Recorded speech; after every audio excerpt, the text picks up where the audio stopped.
puso ng bawat Pilipino, sa oras ng sakuna, narito ang programang handang maghatid ng serbisyong totoo. Ito ang Yang Patrol News!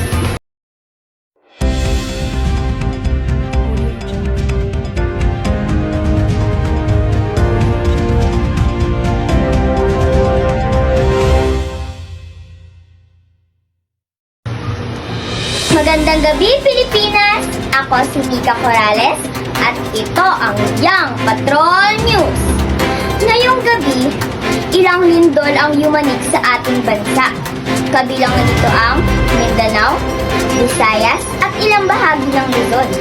Alamin natin ang kalagayan ng affected areas. Live sa Davao Occidental ang ating reporter na si Ella. Pasok! Magandang gabi, Mika. Magandang gabi, Pilipinas.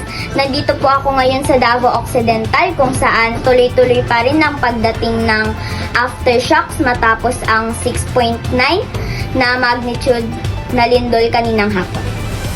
Makikita natin sa aking likuran ang mga pamilyang lumilikas sa covered court dalang ilang kumot at unan.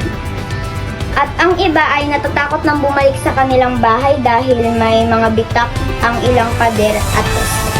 Samantalang sa General Santos may partial power outage at sa Cotabato suspended classes bukas sa ilang public schools at sa Sarangani landslide kaya sarado ang ilang barangay access roads. Ayan lang ang balita ngayon dito sa Davao Occidental. Balik sa iyo, Mika. Salamat, Ella. Ngayon naman sa Eastern Visayas. Isang magnitude 5.9 ang yumanig sa Eastern Samar. Nagdulot ito ng brownout, pag-evacuate sa ilang coastal zones, at pansamantalang kanselasyon ng ilang biyahe sa dagat. Sa Central Luzon, bagamat mas mahina ang lindol, marami pa rin lumabas ng bahay dahil sa takot na follow-up.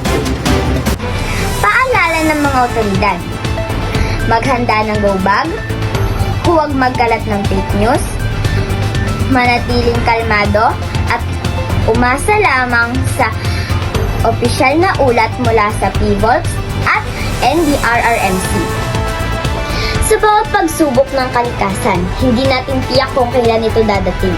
Kaya't hawakan natin ng ating mga kapangyarihan, kahandaan at pagkakaisa. Dahil ito ang sandata ng bawat Pilipino. At ito ang tatak ng ating lahi. Hanggang sa muli, ako ang inyong taga-ulat, Mika Corrales. At ito ang Yang Patrol News. Hanggang sa muli, Pilipinas!